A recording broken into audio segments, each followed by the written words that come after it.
sul libro, leggo un bel libro, cerco un po' di relax.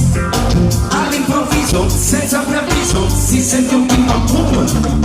Un fricchettone, forse è drogato, suona e non smette più.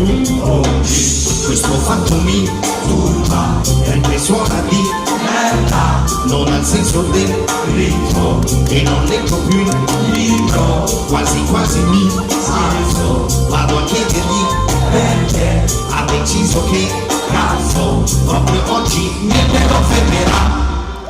Cantare con sti bondi, non siamo mica in Africa, porti i capelli lunghi, ma devi fare pratica, sei sempre fuori tempo, così mi uccidi in Africa, ti avrà pure tanti problemi, ma di sicuro non prendo del ritmo.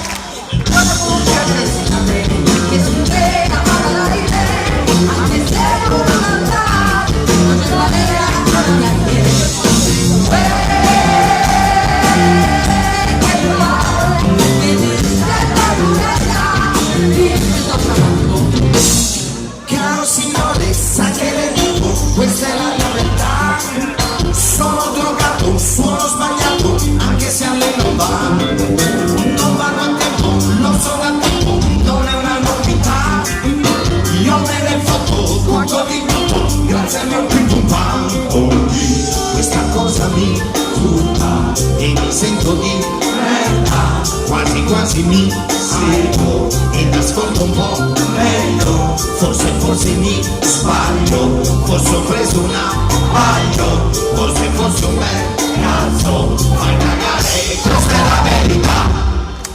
Ora ti sfondo i bombi per vendicare l'Africa, quella che cucinava l'esploratore in pentola, ti vesti come un rasta, ma questo no, non basta, sarai pure senza problemi, ma di sicuro c'è il cielo del ritmo.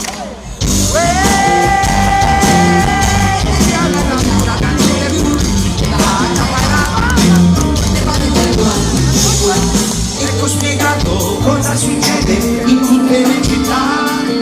Io sono i giochi, tu me li scopi, in questo passo dove si finirà.